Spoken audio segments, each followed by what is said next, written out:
Market లో invest చేసి మీ డబ్బులు డబుల్ చేసుకోవాలనుకుంటున్నారా? విజయవాడలో జరిగే సుందరరామిరెడ్డి గారి లైవ్ సెమినార్ కి అటెండ్ అవ్వండి.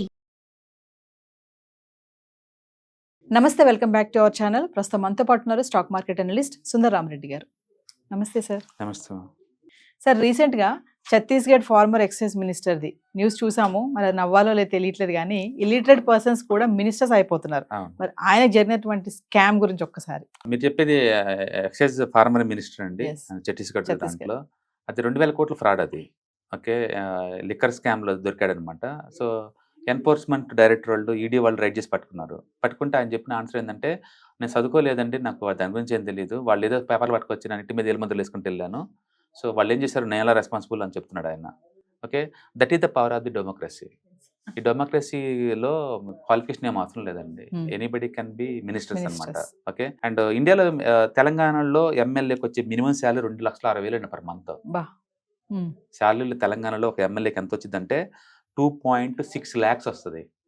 ఓకే, ప్లస్ ఒక్కసారి ఎమ్మెల్యే అయినందుకు జీవితకాలం పెన్షన్ మినిమం 50,000 వస్తుంది. మినిమం జీవితకాలం వస్తూనే ఉంటుంది.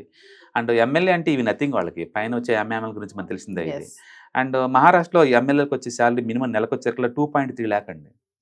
అండ్ హిమాచల్ ప్రదేశ్లో 2.1 lakh వస్తుంది. అండ్ జార్ఖండ్లో 2.2 lakh, ఉత్తరాఖండ్లో 2 lakh. అంటే మంత్లీ 2 lakh 3 lakh వచ్చే ఈ ప్రొఫెషన్స్కి ఎలాంటి క్వాలిఫికేషన్ అవసరం లేదు, జస్ట్ ఏలుముద్రగాలైనా సంపాదించుకోవచ్చు. దాని ఇన్నోసెన్స్ అనాలో లేకపోతే దాని డెమోక్రసీ పవర్ అనాలో మరి ఎవరికి అర్థం కావట్లేదు.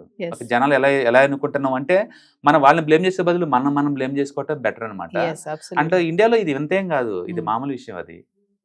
ఇది మామూలు ఎక్కడైనా జరుగుతాయి ఇలాంటివి. మనమే ఓటేసి గెలిపించుకున్నాం కాబట్టి అదేంటంటే డెమోక్రసీ అంటారు, అందరికి ఈక్వల్ రైట్స్ అంటారు. నా క్వశ్చన్ ఏంటంటే, వాళ్ళు చదువుకోవటం ఏం రానప్పుడు ఏం జీవోలు పాస్ చేసావు, జనాలు ఎలా పరిపాలించాలో, అది 5 ఏళ్ళు మీరు ఏం చేశారు, ఎలా చేశారు అంటున్నాను. దాన్ని ఎలా మీరు హ్యాండిల్ చేశారు అనొచ్చు. మీరు చదువు అవసరం అన్నిటికన్నా, చదువు అంత అవసరం లేనప్పుడు చదువు అవసరం లేని చోట కూర్చోవాలి. గవర్నమెంట్ రన్ చేయాలని చదువు కావాలి ఖచ్చితంగా.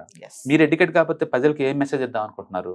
అందుకని ఈ మధ్య ఏలుముద్రగాళ్ళు 10th క్లాస్ ఇంటర్ క్యాండిడేట్లు ఎక్కువైపోతున్నారు. అదేంటంటే అవసరం లేదు చదువు అంటున్నారు, చదువు ఎందుకు అవసరం అంటున్నారు.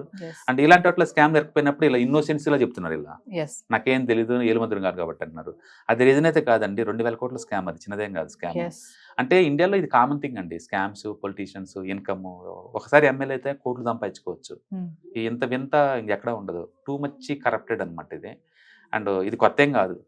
అంటే లాస్ అయ్యాడు కాబట్టి నాకేం తెలీదు, నేను వేలుముద్ర వేసాను అని చెప్పేసి అన్నారంట, అనుకోవచ్చు అంటారా? అంటే నాకు చదువు రాదు అని చెప్పుకోవడానికి గర్వంగా ఫీల్ అవుతున్నా. అదే అంటున్నా, నాకు చదువు రాదు అని చెప్పుకోవడం కూడా అది స్ట్రెంత్ లా ఫీల్ అవుతున్నా. అదో టైప్ ఆఫ్ అచీవ్మెంట్, అనుకోవాలి వాళ్ళకి. లేకపోతే అసలు పదవి ఇచ్చేవాడు ఎలా ఇచ్చారు, తీసుకున్న వాళ్ళు ఎలా ఇచ్చారు, ఓట్లు వేసేవాళ్ళు ఎలా ఇచ్చారు, వాళ్ళ చేత ఏం పరిపాలించుకుందాం అనుకుంటున్నారు వీళ్ళు. అలాగని చదువుకున్న లేదో బాగా పరిపాలిస్తారు నేను అంటలేదు, అట్లీస్ట్ కామన్ సెన్స్ ఉండాలి కదా నేను అంటున్నది. అంత పెద్ద స్కామ్ జరిగితే నాకేం తెలియదు అంటే ఎలా ఉంటుంది అది? కనీసం నైట్ స్కూల్లో ఉన్న ఈ రోజుల్లో కూడా చదువుకోవాలని థాట్ మీకు రావట్లేదు అంటే ఏం ఎక్స్పెక్ట్ చేస్తారు మీ దగ్గర నుంచి? And it's too bad. And election commission వాళ్ళు కనీసం మినిమం చదవటం రాయటం రావాలి. చదువు క్వాలిఫికేషన్ నేను డిగ్రీలు పీజీలు అంటలేదు, కనీసం చదవటం రాయటం, ఆ జీవోస్ చదవటం, గవర్నమెంట్ జీవోస్ ఉంటాయి కదా, వాటిని ఇష్యూ చేయడం ఉండాలి కదా. మినిమం క్వాలిఫికేషన్ పెట్టడం ద్వారా కొంచెం ఇలాంటి మనం రెస్ట్రిక్ట్ చేయొచ్చు అనమాట. అంటే ఇలా మంత్లీ 2.5 లక్షలు శాలరీ, ఐఏఎస్ అయినా కూడా ఈ శాలరీస్ రావు. ఐఏఎస్ పాస్ అయినా సరే ఈ salaries Rao. Power of democracy అన్నారు కదా, ఇది డెమోక్రసీ ఇచ్చిన దాన్ని మిస్యూజ్ చేయటం అనమాట. వాళ్ళు డెమోక్రసీ ఇచ్చిన పవర్ ని మిస్యూజ్ చేయటం అనమాట. ఇది వాళ్ళు ఈక్వలెంట్ రైట్స్ ఉండాలి, అందరికీ హ్యూమన్స్ అందరికీ ఈక్వలెంట్ రైట్స్ ఉండాలని వాళ్ళు పెట్టారు. దీన్ని ఇలా వాళ్ళు మిస్యూజ్ చేస్తున్నారు. ఓకే, ప్రతి స్టేట్లో ఈ ఎమ్మెల్యేకి ఇలా మంత్లీ 2 lakh 3 lakh శాలరీ తీసుకుంటా కూడా ఏమాత్రం ఇంప్రూవ్మెంట్ లేకుండా అన్నిటి మీద మేము స్కామ్లు చేస్తాము, మేము చదువుకుపోయినా ఓకే అంటే ఎలా కుదురుతుంది? అంటే గవర్నమెంట్ ఏమైనా యాక్షన్స్ తీసుకుంటుంది అంటారండి? ఇండియాలో ఈ పాలిటిక్స్, గవర్నమెంట్ ఏం ఉండవండి. ఇండియాలో ఇన్ని మర్డర్స్, ఇన్ని స్కామ్స్ జరిగినా జైల్లో ఒక 10 సంవత్సరాలు గడిపిన ఒక పొలిటీషియన్ కూడా లేరంటే నాకైతే ఎక్కడ వెళ్ళటం లేదు, ఏముండదు. పైగా ఎంత జైల్లో ఉంటే అంతగా పబ్లిక్ రిలేషన్ ఎక్సైజ్ ఎక్కువ అవుతుంది అనమాట. అదొక అచీవ్మెంట్ లాగా ఉంటారు. చివరికి జనాలు ఏంటంటే ఏది మంచి ఏది చెడ్డ కూడా డిఫరెన్స్ తెలియదు వాళ్ళకి. జైల్లో ఇట్స్ ఓకే, 4 మర్డర్లు చేసి ఇట్స్ ఓకే, జైల్లో పెద్ద రౌడీ ఇట్స్ ఓకే. అంటే ఈ సోషల్ మీడియా వచ్చిన తర్వాత దేన్ని నమ్మాలా, దేన్ని నమ్మకూడదు, దేని మంచిది, దేని బ్యాడ్ అంటారో ఆ కామన్ సెన్స్ మిస్ అయిపోయింది అనమాట అందరికి. ఎస్ ఎవడ ఎక్కువ పబ్లిసిటీ ఇస్తే అది వాళ్ళకి ఓకే అనమాట. అది వాళ్ళు ఏం చేస్తారని ఎవరు పట్టించుకోవట్లేదండి అన్ఫార్చునేట్లీ. మంచి వాళ్ళందరూ ఓడిపోతూ ఉంటారు, చెడ్డ వాళ్ళందరూ గెలుపుతూ ఉంటారు. That is power of the democracy. Yes but ఇది దీని పరాకాష్ట అనమాట. ఇదైతే మరి పరాకాష్ట. Yes thank you. Yeah hi. మొట్టమొదటిసారిగా మన విజయవాడలో క్లాస్ రూమ్ ట్రైనింగ్ అండి, 1 డే క్లాస్ రూమ్ ఎన్విరాన్మెంట్ లో ఆఫ్లైన్ వెబినార్ జరగబోతుంది.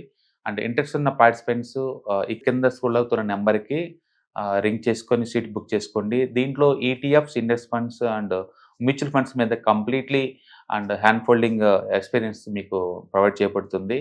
దీని ద్వారా ఏంటంటే మనం ఎసెట్స్ని స్టాక్ మార్కెట్లో ఎలా మేనేజ్ చేసుకోవాలి, ఎలా గ్రో చేసుకోవాలి, ఎలా ప్రొడక్ట్ చేసుకోవాలో అంటే ప్రాక్టికల్గా నేర్చుకుంటారు. అండ్ ఇప్పటి వరకు మనం ఆన్లైన్లోనే మీరు అటెండ్ అవుతున్నారు. ఇక నుంచి మీరు మన విజయవాడ సిటీలోనే అండ్ లైవ్లో క్లాస్ రూమ్ ఎన్విరాన్మెంట్లోనే నేర్చుకునే ఛాన్స్ దొరుకుతుంది. కాబట్టి ఇంట్రెస్ట్ ఉన్న పార్టిసిపెంట్స్ కింద స్క్రోల్ అవుతున్న నెంబర్కి పింగ్ చేసి సీటు రిజర్వ్ చేసుకోండి. Thank you.